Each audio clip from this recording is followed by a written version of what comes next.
A Doll's House by Henrik Ibsen. Contents: Act I, Act 2. Act 3.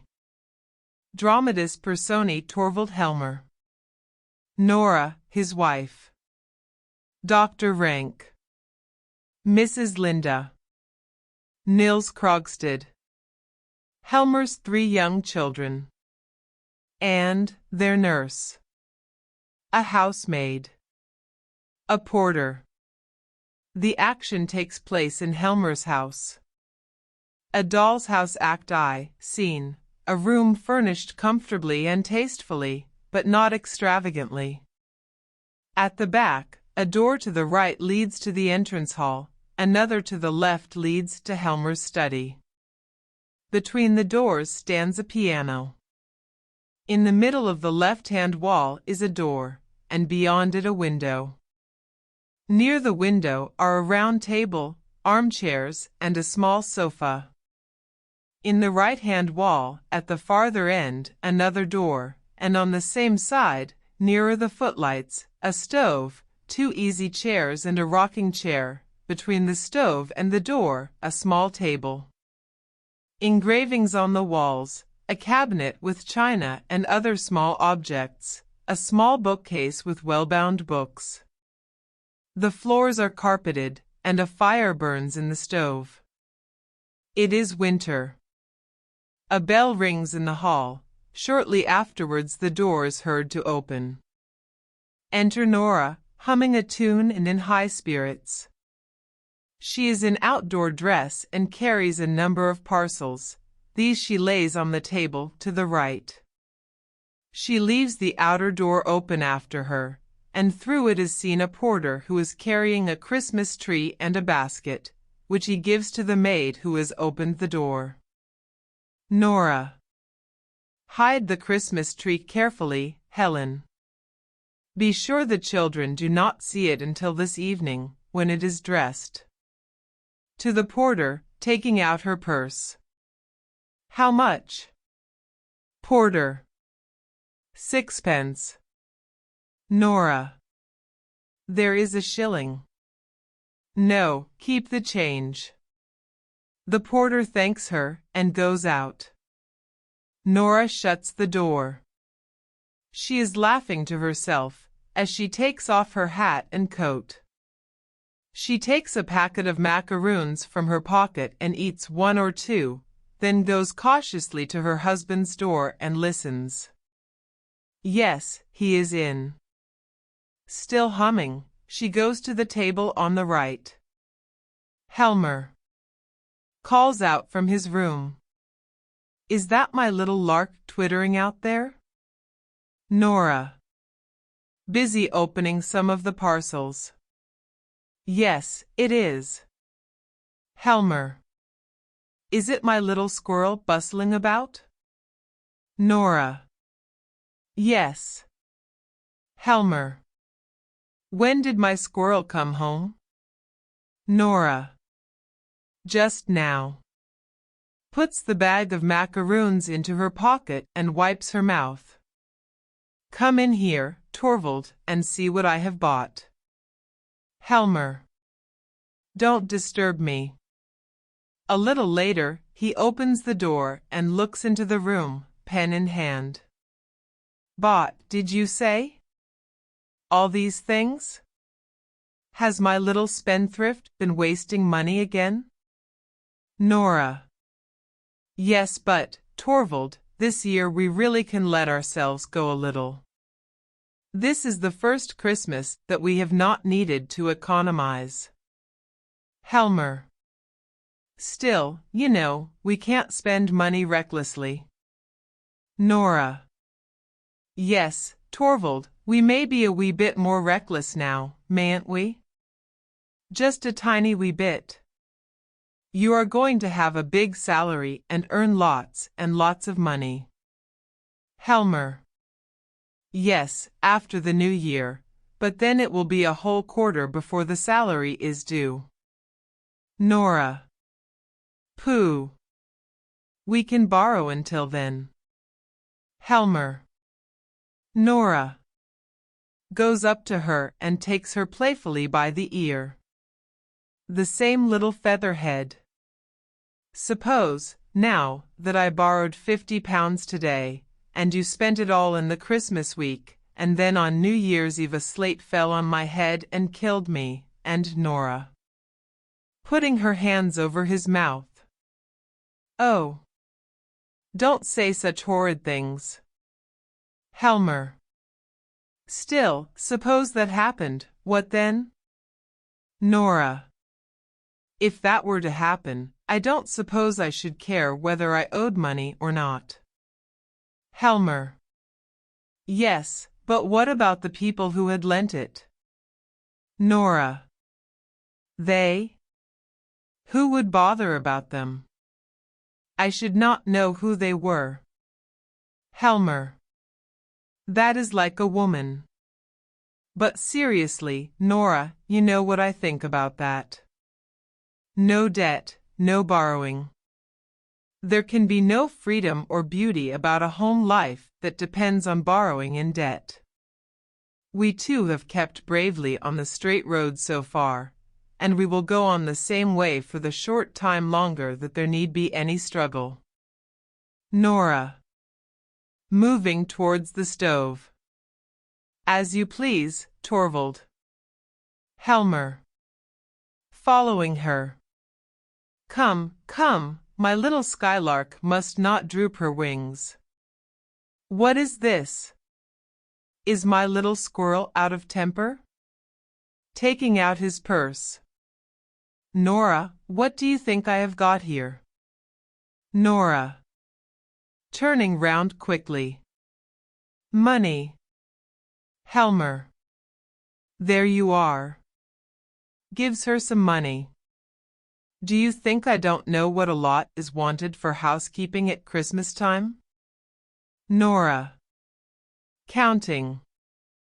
10 shillings, a pound, 2 pounds. Thank you, Torvald, that will keep me going for a long time. Helmer. Indeed it must. Nora. Yes, yes, it will. But come here and let me show you what I have bought. And all so cheap. Look, here is a new suit for Ivar, and a sword, and a horse and a trumpet for Bob, and a doll and Dolly's bedstead for Emmy. They are very plain, but anyway she will soon break them in pieces. And here are dress lengths and handkerchiefs for the maids, old and ought really to have something better. Helmer. And what is in this parcel? Nora. Crying out. No, no. You mustn't see that until this evening. Helmer. Very well. But now tell me, you extravagant little person, what would you like for yourself? Nora. For myself? Oh, I am sure I don't want anything. Helmer. Yes, but you must. Tell me something reasonable that you would particularly like to have.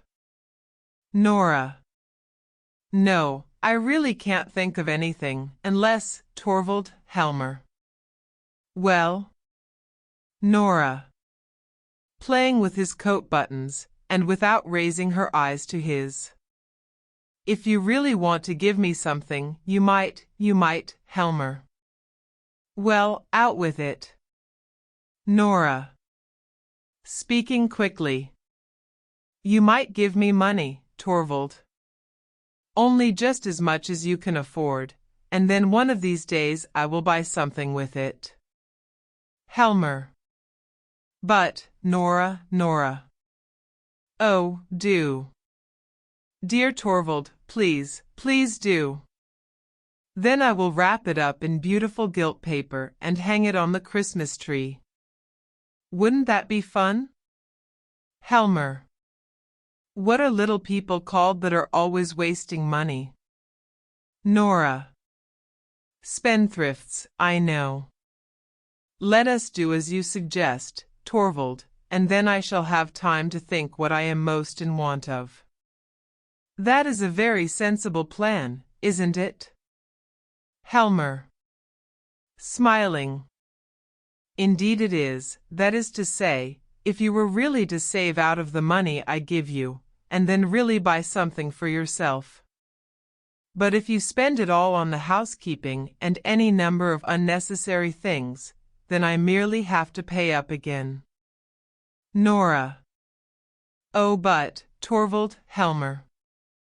You can't deny it, my dear little Nora. Puts his arm round her waist. It's a sweet little spendthrift, but she uses up a deal of money.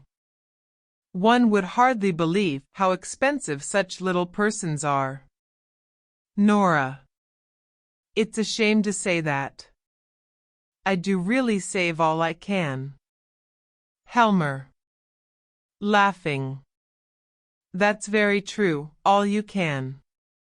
But you can't save anything. Nora. Smiling quietly and happily. You haven't any idea how many expenses we skylarks and squirrels have, Torvald. Helmer. You are an odd little soul. Very like your father. You always find some new way of wheedling money out of me, and, as soon as you have got it, it seems to melt in your hands. You never know where it has gone. Still, one must take you as you are. It is in the blood, for indeed it is true that you can inherit these things, Nora. Nora. Ah, I wish I had inherited many of Papa's qualities. Helmer. And I would not wish you to be anything but just what you are, my sweet little skylark. But, do you know, it strikes me that you are looking rather, what shall I say, rather uneasy today? Nora. Do I? Helmer. You do, really. Look straight at me. Nora. Looks at him. Well? Helmer. Wagging his finger at her. Hasn't Miss Sweet Tooth been breaking rules in town today? Nora. No, what makes you think that? Helmer. Hasn't she paid a visit to the confectioner's? Nora. No, I assure you, Torvald Helmer. Not been nibbling sweets? Nora. No, certainly not. Helmer. Not even taken a bite at a macaroon or two? Nora. No, Torvald, I assure you really, Helmer. There, of course I was only joking. Nora. Going to the table on the right. I should not think of going against your wishes. Helmer. No, I am sure of that. Besides, you gave me your word, going up to her. Keep your little Christmas secrets to yourself, my darling. They will all be revealed tonight when the Christmas tree is lit, no doubt. Nora. Did you remember to invite Dr. Rank? Helmer. No. But there is no need. As a matter of course he will come to dinner with us. However, I will ask him when he comes in this morning. I have ordered some good wine. Nora, you can't think how I am looking forward to this evening. Nora. So am I. And how the children will enjoy themselves, Torvald. Helmer. It is splendid to feel that one has a perfectly safe appointment, and a big enough income. It's delightful to think of, isn't it? Nora. It's wonderful. Helmer. Do you remember last Christmas? For a full 3 weeks beforehand you shut yourself up every evening until long after midnight, making ornaments for the Christmas tree, and all the other fine things that were to be a surprise to us. It was the dullest 3 weeks I ever spent. Nora. I didn't find it dull. Helmer. Smiling. But there was precious little result, Nora. Nora. Oh, you shouldn't tease me about that again. How could I help the cats going in and tearing everything to pieces? Helmer. Of course you couldn't, poor little girl. You had the best of intentions to please us all, and that's the main thing. But it is a good thing that our hard times are over. Nora. Yes, it is really wonderful. Helmer. This time I needn't sit here and be dull all alone, and you needn't ruin your dear eyes and your pretty little hands, Nora. Clapping her hands. No, Torvald, I needn't any longer, need I? It's wonderfully lovely to hear you say so. Taking his arm. Now I will tell you how I have been thinking we ought to arrange things, Torvald.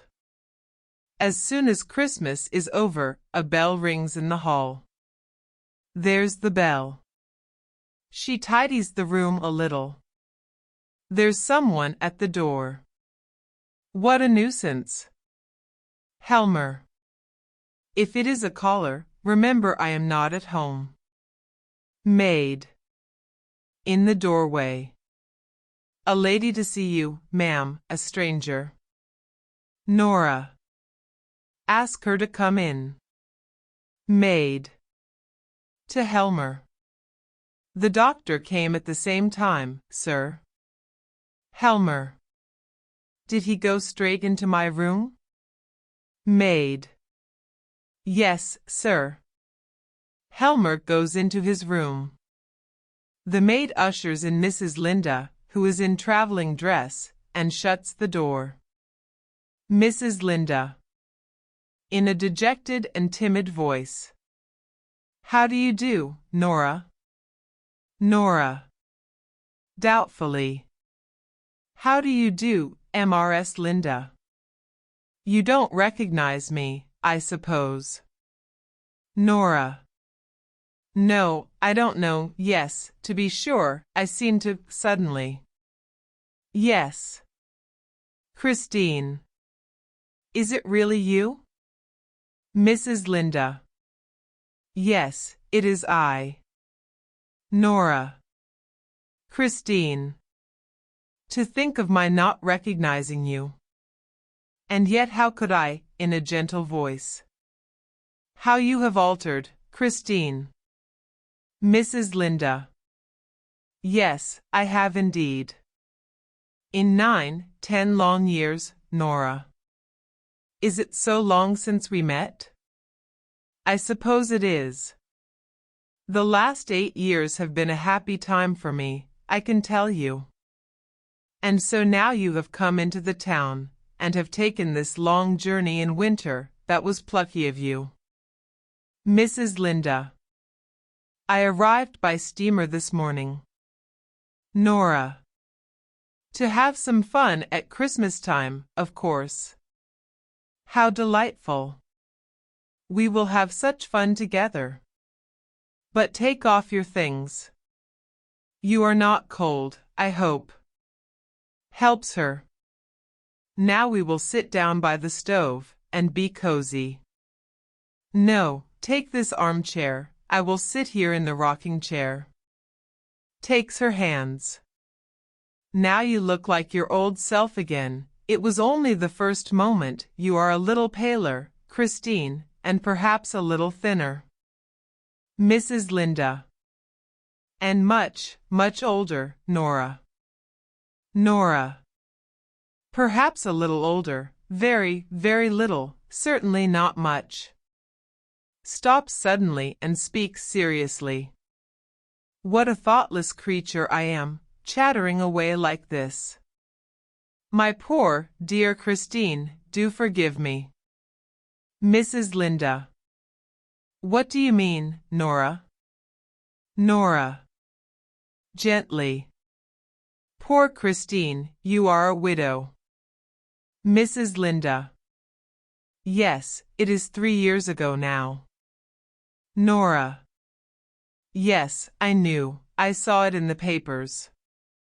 I assure you, Christine, I meant ever so often to write to you at the time, but I always put it off and something always prevented me. Mrs. Linda. I quite understand, dear. Nora.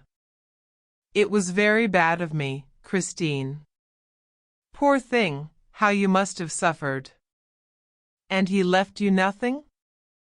Mrs. Linda. No. Nora. And no children? Mrs. Linda. No. Nora. Nothing at all, then. Mrs. Linda.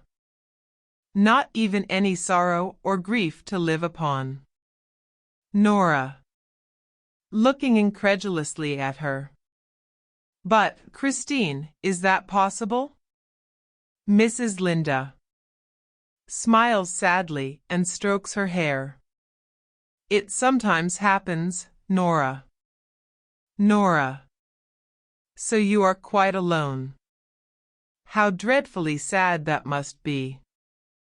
I have 3 lovely children. You can't see them just now, for they are out with their nurse. But now you must tell me all about it. Mrs. Linda. No, no, I want to hear about you. Nora. No, you must begin. I mustn't be selfish today. Today I must only think of your affairs. But there is one thing I must tell you. Do you know we have just had a great piece of good luck? Mrs. Linda. No, what is it? Nora. Just fancy, my husband has been made manager of the bank. Mrs. Linda. Your husband? What good luck! Nora. Yes, tremendous. A barrister's profession is such an uncertain thing, especially if you won't undertake unsavory cases, and naturally Torvald has never been willing to do that, and I quite agree with him. You may imagine how pleased we are. He is to take up his work in the bank at the new year, and then he will have a big salary and lots of commissions. For the future we can live quite differently, we can do just as we like. I feel so relieved and so happy, Christine. It will be splendid to have heaps of money and not need to have any anxiety, won't it? Mrs. Linda. Yes, anyhow I think it would be delightful to have what one needs. Nora. No, not only what one needs, but heaps and heaps of money. Mrs. Linda. Smiling. Nora, Nora, haven't you learned sense yet? In our school days you were a great spendthrift. Nora. Laughing. Yes, that is what Torvald says now. Wags her finger at her. But Nora, Nora is not so silly as you think. We have not been in a position for me to waste money. We have both had to work. Mrs. Linda. You too? Nora. Yes, odds and ends, needlework, crochet work, embroidery, and that kind of thing. Dropping her voice. And other things as well. You know Torvald left his office when we were married? There was no prospect of promotion there, and he had to try and earn more than before. But during the first year he overworked himself dreadfully. You see, he had to make money every way he could, and he worked early and late, but he couldn't stand it, and fell dreadfully ill, and the doctors said it was necessary for him to go south. Mrs. Linda. You spent a whole year in Italy, didn't you? Nora. Yes. It was no easy matter to get away, I can tell you. It was just after Ivar was born, but naturally we had to go. It was a wonderfully beautiful journey, and it saved Torvald's life. But it cost a tremendous lot of money, Christine. Mrs. Linda. So I should think. Nora. It cost about £250. That's a lot, isn't it? Mrs. Linda.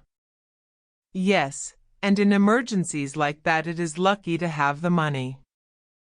Nora. I ought to tell you that we had it from Papa. Mrs. Linda. Oh, I see. It was just about that time that he died, wasn't it? Nora. Yes, and, just think of it, I couldn't go and nurse him. I was expecting little Ivor's birth every day, and I had my poor sick Torvald to look after. My dear, kind father, I never saw him again, Christine. That was the saddest time I have known since our marriage. Mrs. Linda. I know how fond you were of him. And then you went off to Italy? Nora.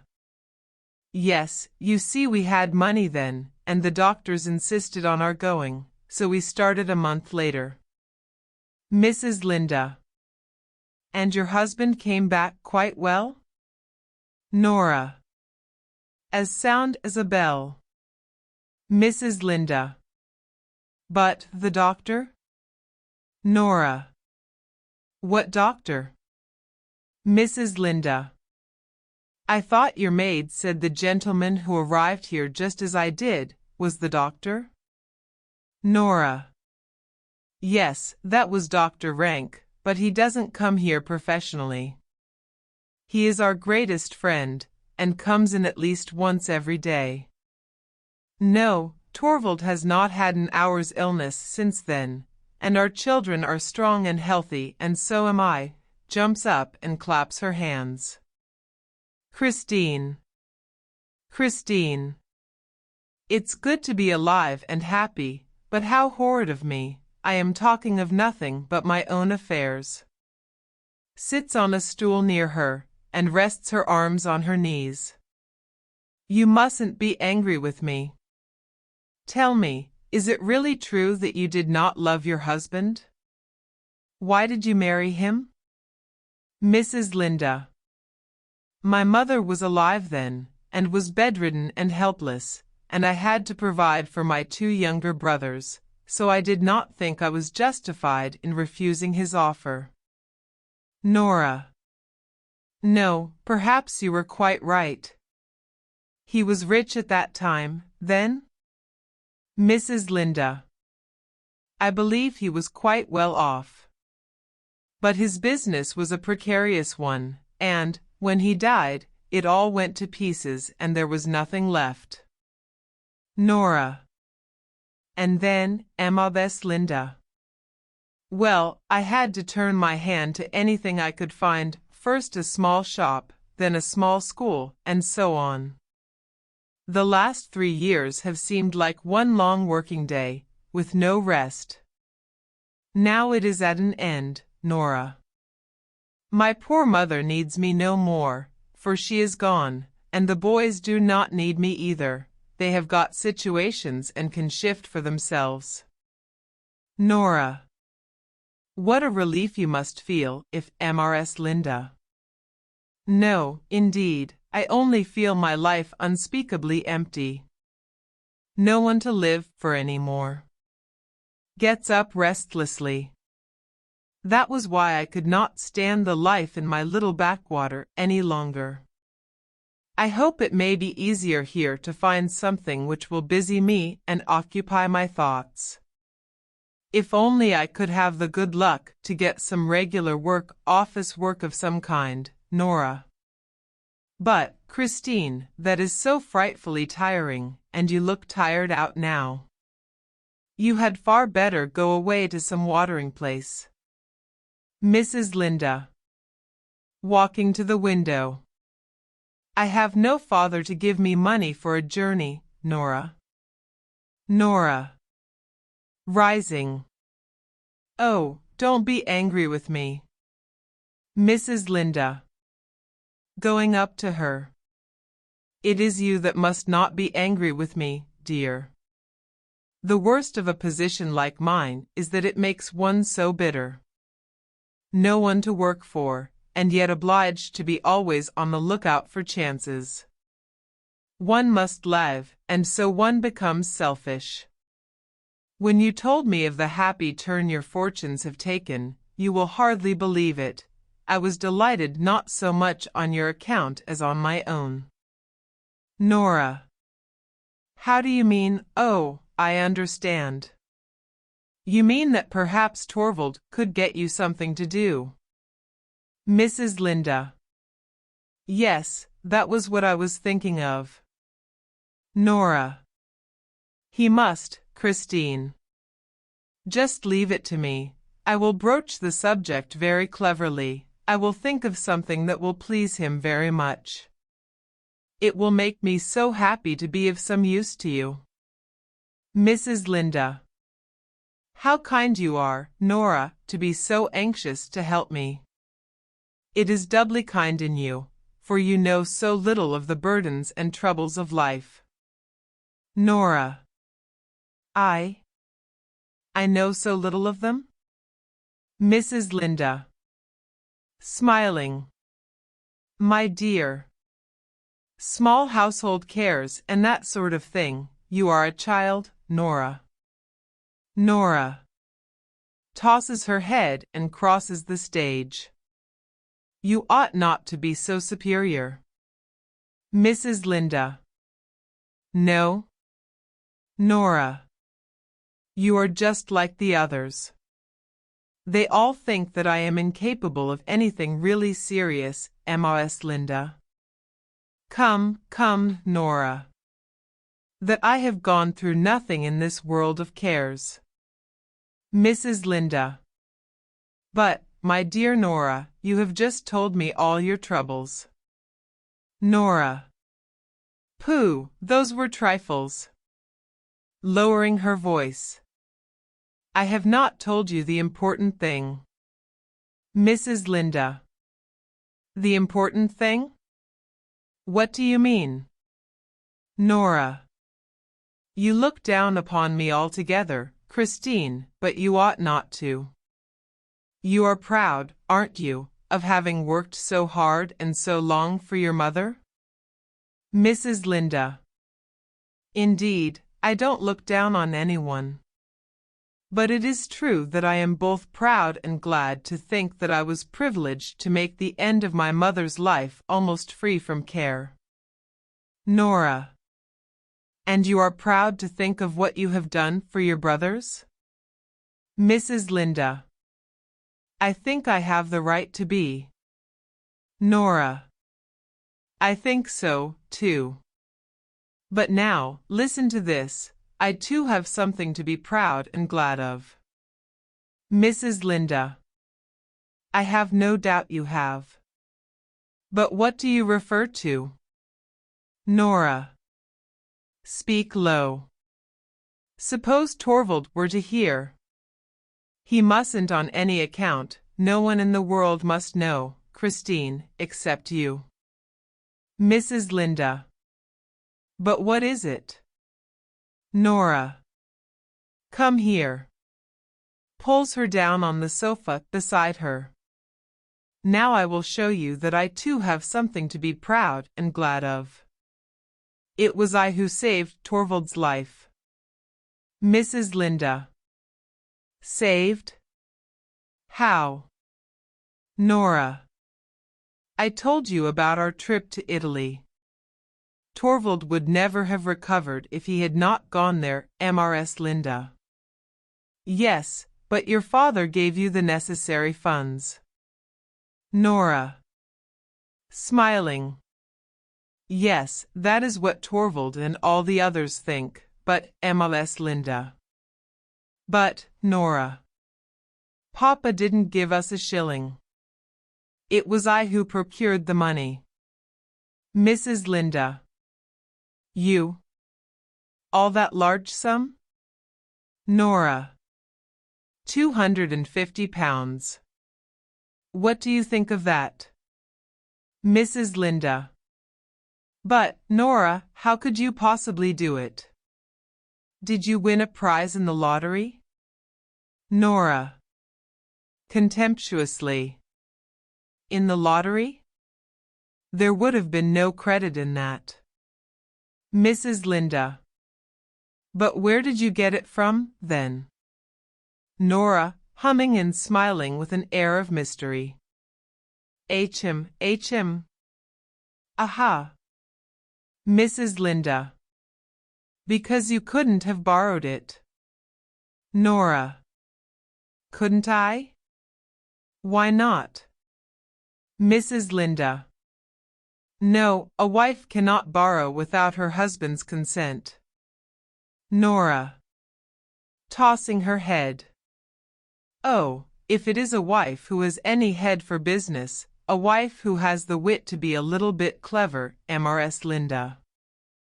I don't understand it at all, Nora. Nora.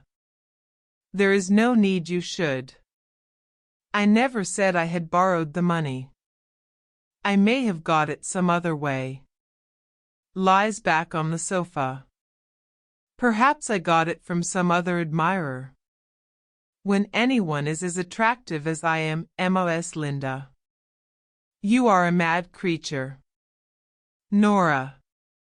Now, you know you're full of curiosity, Christine. Mrs. Linda. Listen to me, Nora dear. Haven't you been a little bit imprudent? Nora. Sits up straight. Is it imprudent to save your husband's life? Mrs. Linda. It seems to me imprudent, without his knowledge, to Nora. But it was absolutely necessary that he should not know. My goodness, can't you understand that? It was necessary he should have no idea what a dangerous condition he was in. It was to me that the doctors came and said that his life was in danger, and that the only thing to save him was to live in the South. Do you suppose I didn't try, first of all, to get what I wanted as if it were for myself? I told him how much I should love to travel abroad like other young wives. I tried tears and entreaties with him. I told him that he ought to remember the condition I was in, and that he ought to be kind and indulgent to me. I even hinted that he might raise a loan. That nearly made him angry, Christine. He said I was thoughtless, and that it was his duty as my husband not to indulge me in my whims and caprices, as I believe he called them. Very well, I thought, you must be saved, and that was how I came to devise a way out of the difficulty, Mrs. Linda. And did your husband never get to know from your father that the money had not come from him? Nora. No, never. Papa died just at that time. I had meant to let him into the secret and beg him never to reveal it. But he was so ill then, alas, there never was any need to tell him. Mrs. Linda. And since then have you never told your secret to your husband? Nora. Good heavens, no. How could you think so? A man who has such strong opinions about these things. And besides, how painful and humiliating it would be for Torvald, with his manly independence, to know that he owed me anything. It would upset our mutual relations altogether. Our beautiful happy home would no longer be what it is now. Mrs. Linda. Do you mean never to tell him about it? Nora. Meditatively, and with a half-smile. Yes, someday, perhaps, after many years, when I am no longer as nice-looking as I am now. Don't laugh at me. I mean, of course, when Torvald is no longer as devoted to me as he is now, when my dancing and dressing up and reciting have palled on him, then it may be a good thing to have something in reserve, breaking off. What nonsense! That time will never come. Now, what do you think of my great secret, Christine? Do you still think I am of no use? I can tell you, too, that this affair has caused me a lot of worry. It has been by no means easy for me to meet my engagements punctually. I may tell you that there is something that is called, in business, quarterly interest, and another thing called payment in installments, and it is always so dreadfully difficult to manage them. I have had to save a little here and there, where I could, you understand. I have not been able to put aside much from my housekeeping money, for Torvald must have a good table. I couldn't let my children be shabbily dressed. I have felt obliged to use up all he gave me for them, the sweet little darlings. Mrs. Linda. So it has all had to come out of your own necessaries of life, poor Nora? Nora. Of course. Besides, I was the one responsible for it. Whenever Torvald has given me money for new dresses and such things, I have never spent more than half of it. I have always bought the simplest and cheapest things. Thank heaven, any clothes look well on me, and so Torvald has never noticed it. But it was often very hard on me, Christine, because it is delightful to be really well dressed, isn't it? Mrs. Linda. Quite so. Nora. Well, then I have found other ways of earning money. Last winter I was lucky enough to get a lot of copying to do, so I locked myself up and sat writing every evening until quite late at night. Many a time I was desperately tired, but all the same it was a tremendous pleasure to sit there working and earning money.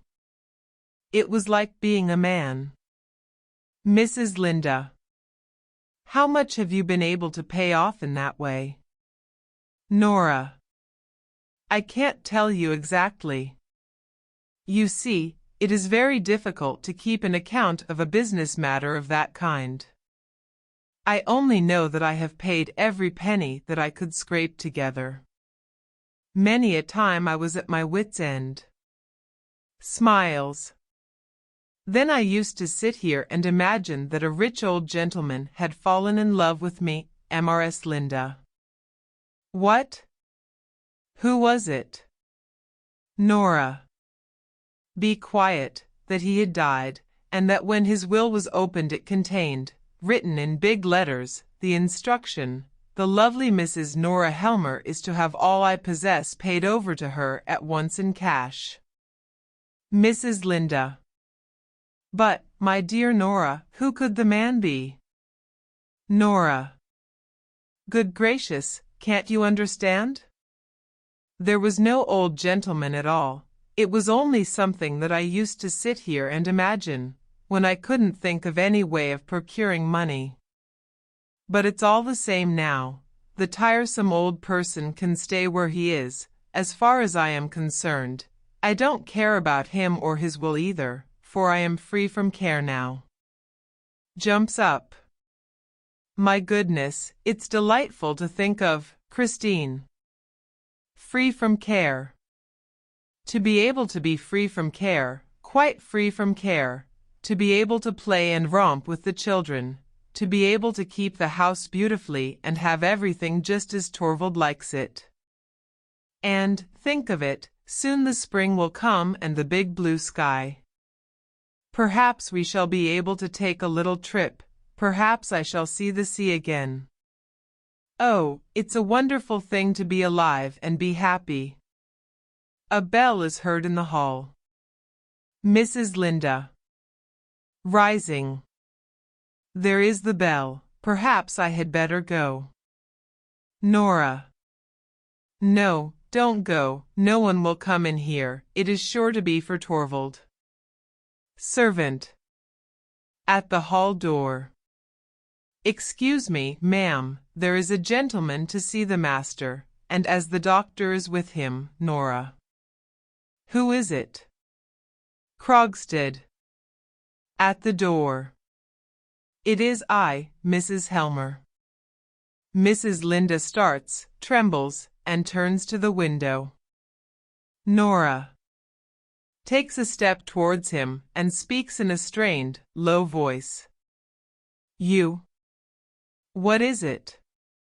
What do you want to see my husband about? Krogstad. Bank business, in a way. I have a small post in the bank, and I hear your husband is to be our chief now, Nora. Then it is, Krogstad.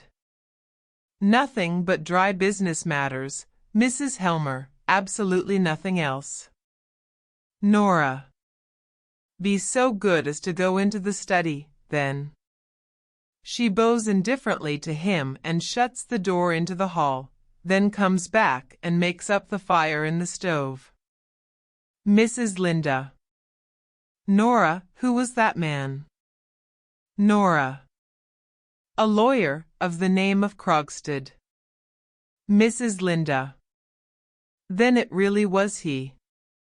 Nora. Do you know the man? Mrs. Linda. I used to, many years ago. At one time he was a solicitor's clerk in our town. Nora. Yes, he was. Mrs. Linda. He is greatly altered. Nora. He made a very unhappy marriage. Mrs. Linda. He is a widower now, isn't he? Nora. With several children. There now, it is burning up. Shuts the door of the stove and moves the rocking chair aside. Mrs. Linda. They say he carries on various kinds of business. Nora. Really? Perhaps he does. I don't know anything about it. But don't let us think of business. It is so tiresome. Dr. Rank comes out of Helmer's study. Before he shuts the door he calls to him. No, my dear fellow, I won't disturb you. I would rather go in to your wife for a little while. Shuts the door and sees Mrs. Linda. I beg your pardon, I am afraid I am disturbing you too. Nora. No, not at all. Introducing him. Dr. Rank, Mrs. Linda. Rank. I have often heard Mrs. Linda's name mentioned here. I think I passed you on the stairs when I arrived, Mrs. Linda? Mrs. Linda. Yes, I go up very slowly. I can't manage stairs well. Rank. Ah. Some slight internal weakness? Mrs. Linda. No, the fact is I have been overworking myself. Rank. Nothing more than that? Then I suppose you have come to town to amuse yourself with our entertainments? Mrs. Linda. I have come to look for work. Rank. Is that a good cure for overwork? Mrs. Linda. One must live, Dr. Rank. Rank. Yes, the general opinion seems to be that it is necessary. Nora. Look here, Dr. Rank, you know you want to live. Rank. Certainly. However wretched I may feel, I want to prolong the agony as long as possible. All my patients are like that. And so are those who are morally diseased. One of them, and a bad case too, is at this very moment with Helmer, Mrs. Linda. Sadly. Ah. Nora. Whom do you mean? Rank. A lawyer of the name of Krogstad, a fellow you don't know at all. He suffers from a diseased moral character, Mrs. Helmer, but even he began talking of its being highly important that he should live. Nora. Did he? What did he want to speak to Torvald about? Rank. I have no idea. I only heard that it was something about the bank. Nora. I didn't know this. What's his name? Krogstad had anything to do with the bank. Rank. Yes, he has some sort of appointment there. To Mrs. Linda. I don't know whether you find also in your part of the world that there are certain people who go zealously snuffing about to smell out moral corruption, and, as soon as they have found some, put the person concerned into some lucrative position where they can keep their eye on him. Healthy natures are left out in the cold. Mrs. Linda. Still, I think the sick are those who most need taking care of. Rank. Shrugging his shoulders. Yes, there you are.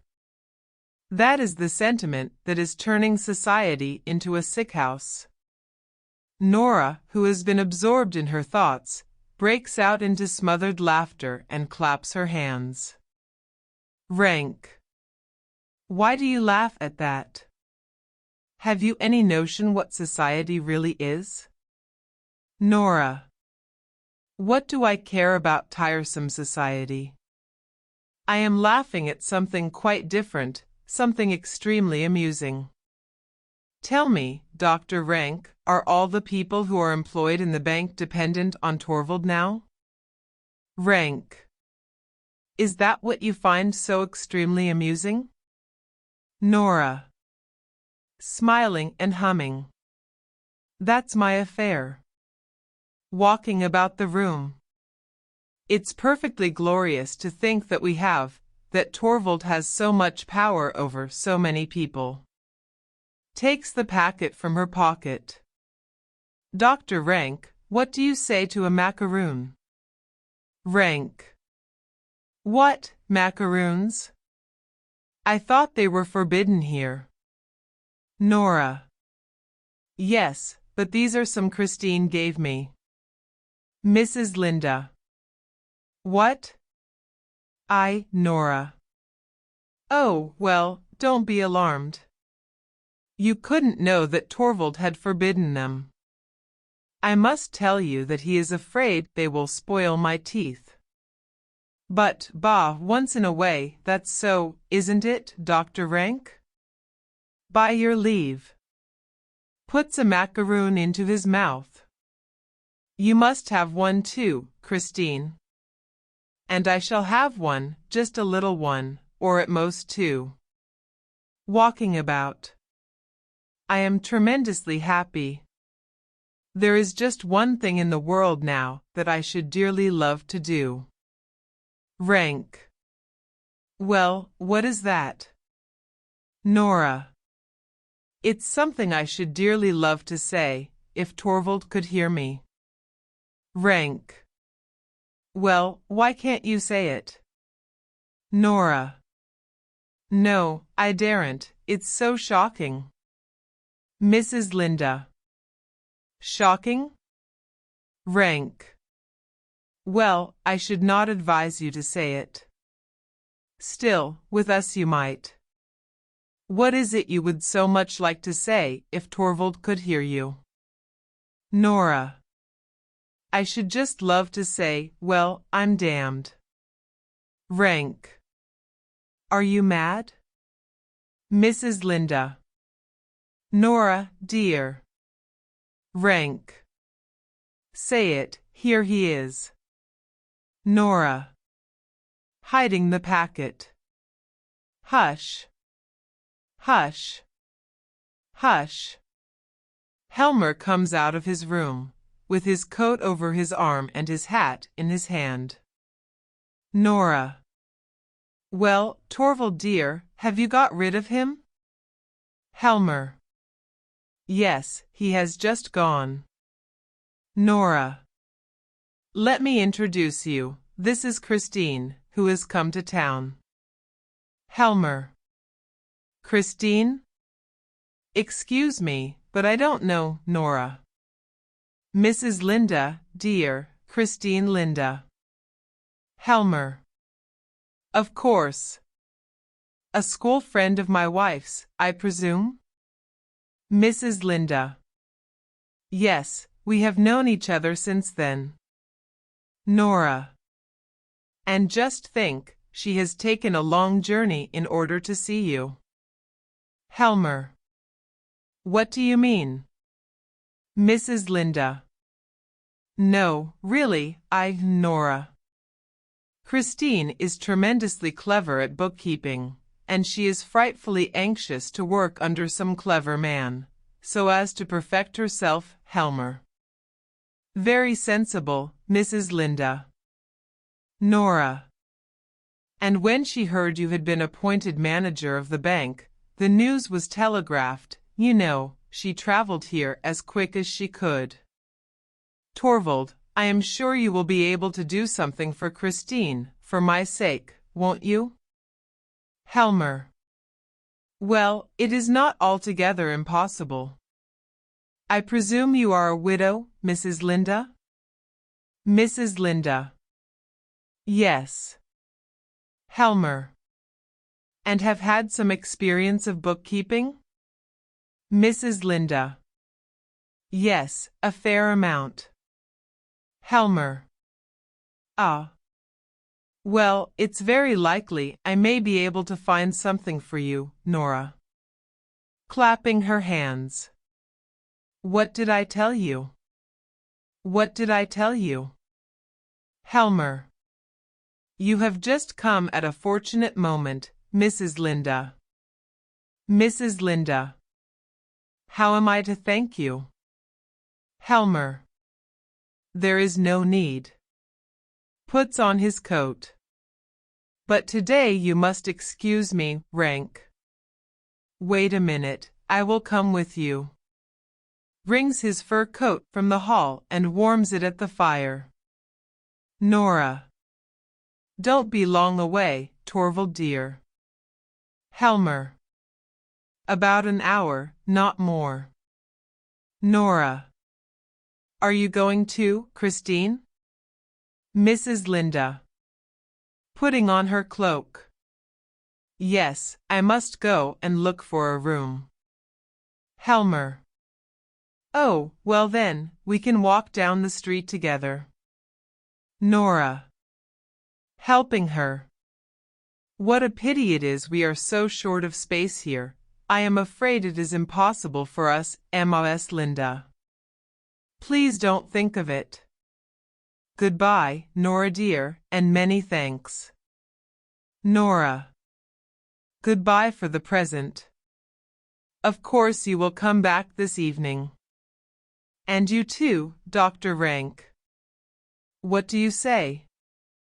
If you are well enough? Oh, you must be. Wrap yourself up well. They go to the door, all talking together.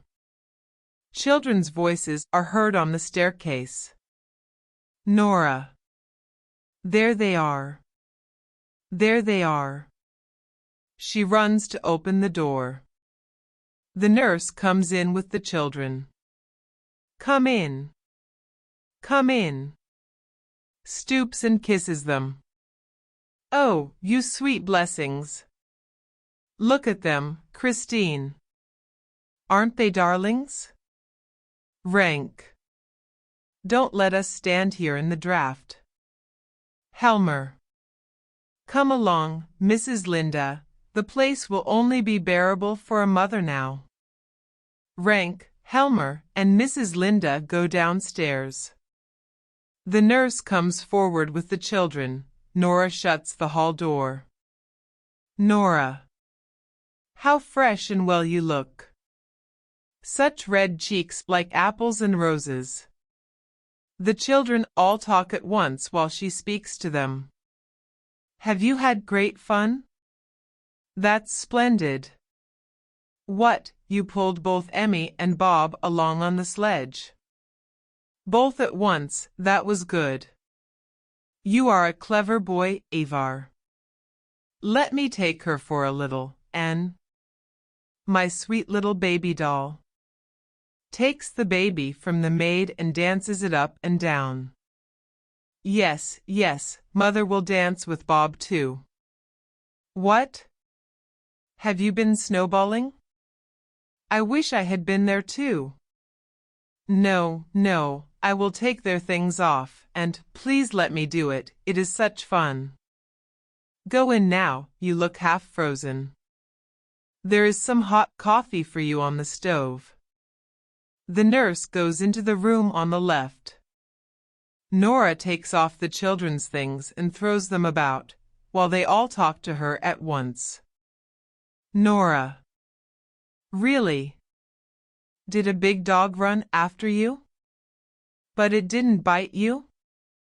No, dogs don't bite nice little dolly children. You mustn't look at the parcels, Ivar. What are they? Ah, I dare say you would like to know. No, no, it's something nasty. Come, let us have a game. What shall we play at? Hide and seek? Yes, we'll play hide and seek. Bob shall hide first. Must I hide? Very well, I'll hide first.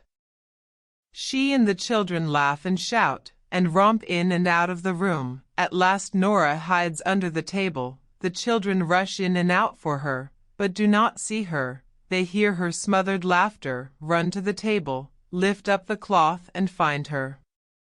Shouts of laughter. She crawls forward and pretends to frighten them.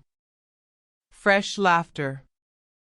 Meanwhile there has been a knock at the hall door, but none of them has noticed it. The door is half opened, and Krogstad appears. He waits a little. The game goes on. Krogstad. Excuse me, Mrs. Helmer. Nora.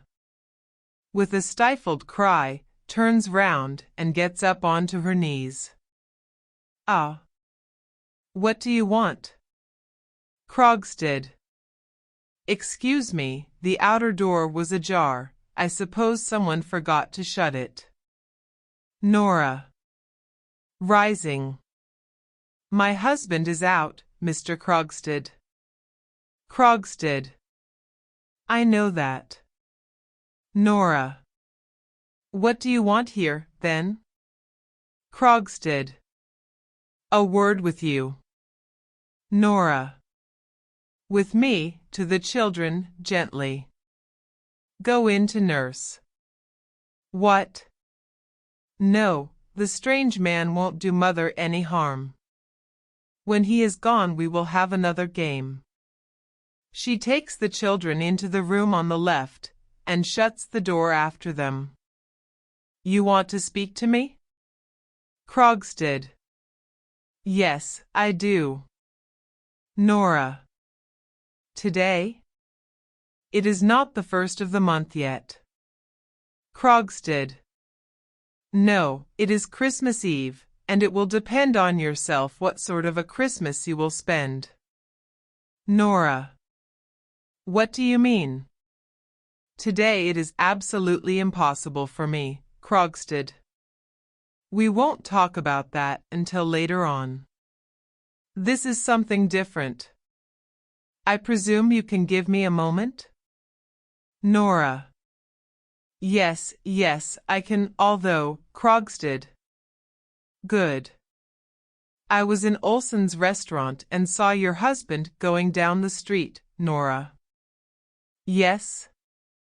Krogstad. With a lady. Nora. What then? Krogstad. May I make so bold as to ask if it was a Mrs. Linda? Nora. It was. Krogstad. Just arrived in town? Nora. Yes, today. Krogstad. She is a great friend of yours, isn't she? Nora. She is. But I don't see, Krogstad. I knew her too, once upon a time. Nora. I am aware of that. Krogstad. Are you? So you know all about it, I thought as much. Then I can ask you, without beating about the bush, is Mrs. Linda to have an appointment in the bank? Nora. What right have you to question me, Mr. Krogstad, you, one of my husband's subordinates? But since you ask, you shall know. Yes, Mrs. Linda is to have an appointment. And it was I who pleaded her cause, Mr. Krogstad, let me tell you that. Krogstad. I was right in what I thought, then. Nora. Walking up and down the stage. Sometimes one has a tiny little bit of influence, I should hope. Because one is a woman, it does not necessarily follow that. When anyone is in a subordinate position, Mr. Krogstad, they should really be careful to avoid offending anyone who Krogstad. Who has influence? Nora. Exactly. Krogstad. Changing his tone. Mrs. Helmer, you will be so good as to use your influence on my behalf. Nora. What? What do you mean? Krogstad. You will be so kind as to see that I am allowed to keep my subordinate position in the bank. Nora. What do you mean by that? Who proposes to take your post away from you? Krogstad. Oh, there is no necessity to keep up the pretense of ignorance. I can quite understand that your friend is not very anxious to expose herself to the chance of rubbing shoulders with me, and I quite understand, too, whom I have to thank for being turned off. Nora. But I assure you, Krogstad. Very likely, but, to come to the point, the time has come when I should advise you to use your influence to prevent that. Nora. But, Mr. Krogstad, I have no influence. Krogstad. Haven't you? I thought you said yourself just now, Nora. Naturally, I did not mean you to put that construction on it. What should make you think I have any influence of that kind with my husband? Krogstad. Oh, I have known your husband from our student days. I don't suppose he is any more unassailable than other husbands. Nora.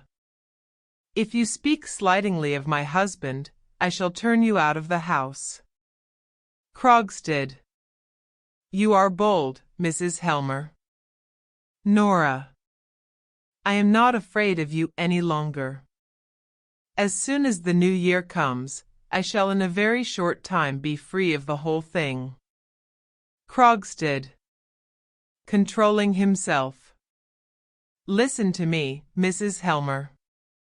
If necessary, I am prepared to fight for my small post in the bank as if I were fighting for my life. Nora. So it seems. Krogstad. It is not only for the sake of the money, indeed, that weighs least with me in the matter. There is another reason, well, I may as well tell you. My position is this. I dare say you know, like everybody else, that once, many years ago, I was guilty of an indiscretion. Nora. I think I have heard something of the kind. Krogstad. The matter never came into court, but every way seemed to be closed to me after that. So I took to the business that you know of. I had to do something, and, honestly, I don't think I've been one of the worst. But now I must cut myself free from all that. My sons are growing up. For their sake I must try and win back as much respect as I can in the town. This post in the bank was like the first step up for me, and now your husband is going to kick me downstairs again into the mud. Nora. But you must believe me, Mr. Krogstad, it is not in my power to help you at all. Krogstad. Then it is because you haven't the will, but I have means to compel you. Nora. You don't mean that you will tell my husband that I owe you money? Krogstad. Suppose I were to tell him? Nora. It would be perfectly infamous of you. Sobbing.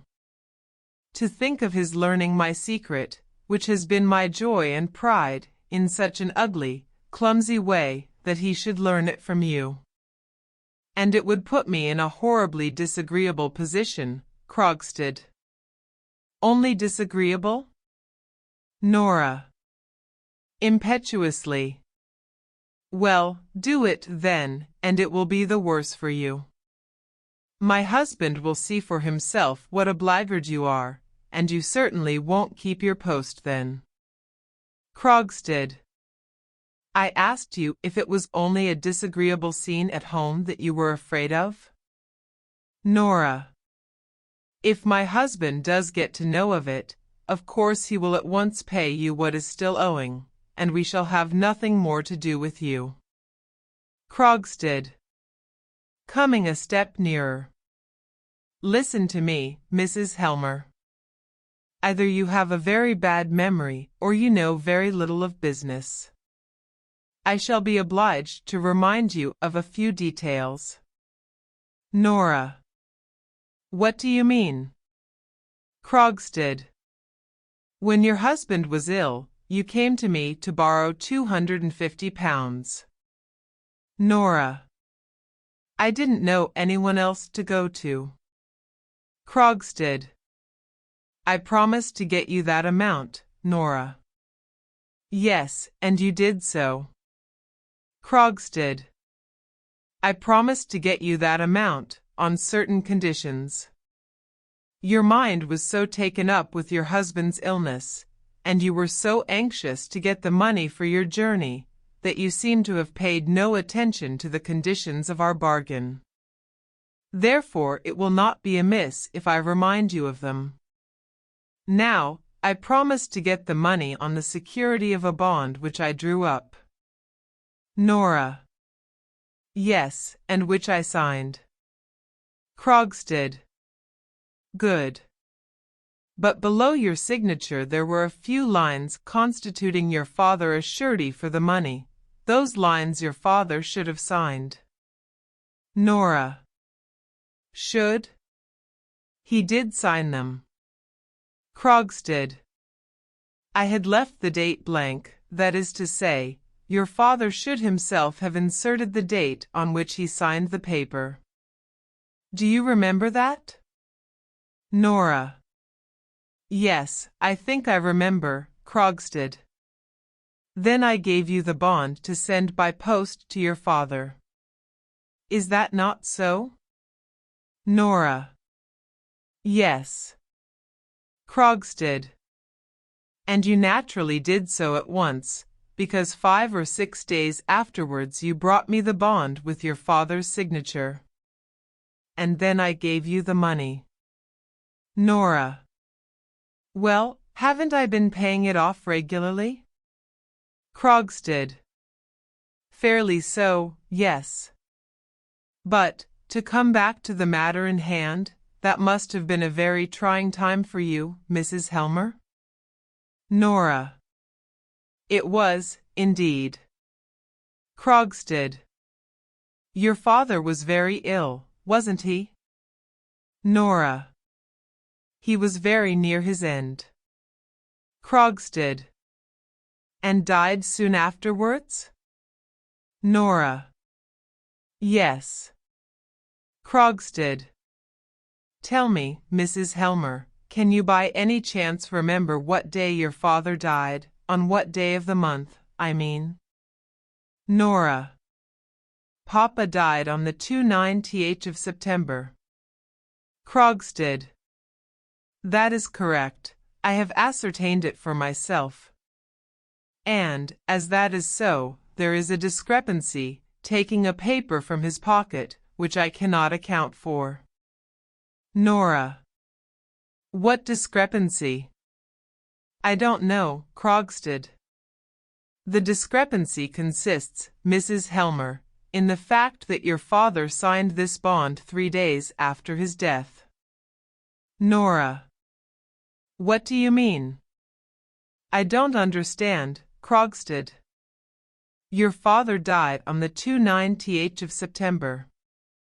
But, look here, your father has dated his signature the 2nd of October. It is a discrepancy, isn't it? Nora is silent. Can you explain it to me? Nora is still silent. It is a remarkable thing, too, that the words 2nd of October, as well as the year, are not written in your father's handwriting but in one that I think I know. Well, of course it can be explained. Your father may have forgotten to date his signature, and someone else may have dated it haphazard before they knew of his death. There is no harm in that. It all depends on the signature of the name, and that is genuine, I suppose, Mrs. Helmer? It was your father himself who signed his name here. Nora, after a short pause, throws her head up and looks defiantly at him. No, it was not. It was I that wrote Papa's name. Krogstad. Are you aware that is a dangerous confession? Nora. In what way? You shall have your money soon. Krogstad. Let me ask you a question. Why did you not send the paper to your father? Nora. It was impossible. Papa was so ill. If I had asked him for his signature, I should have had to tell him what the money was to be used for, and when he was so ill himself I couldn't tell him that my husband's life was in danger. It was impossible. Krogstad. It would have been better for you if you had given up your trip abroad. Nora. No, that was impossible. That trip was to save my husband's life. I couldn't give that up. Krogstad. But did it never occur to you that you were committing a fraud on me? Nora. I couldn't take that into account. I didn't trouble myself about you at all. I couldn't bear you, because you put so many heartless difficulties in my way, although you knew what a dangerous condition my husband was in. Krogstad. Mrs. Helmer, you evidently do not realize clearly what it is that you have been guilty of. But I can assure you that my one false step, which lost me all my reputation, was nothing more or nothing worse than what you have done. Nora. You. Do you ask me to believe that you were brave enough to run a risk to save your wife's life? Krogstad. The law cares nothing about motives. Nora. Then it must be a very foolish law. Krogstad. Foolish or not, it is the law by which you will be judged, if I produce this paper in court. Nora. Walking up and down. A man can put a thing like that straight much easier than a woman, Ms. Linda. One's husband, yes. Nora. Nonsense. Standing still. When you pay off a debt you get your bond back, don't you? Mrs. Linda. Yes, as a matter of course.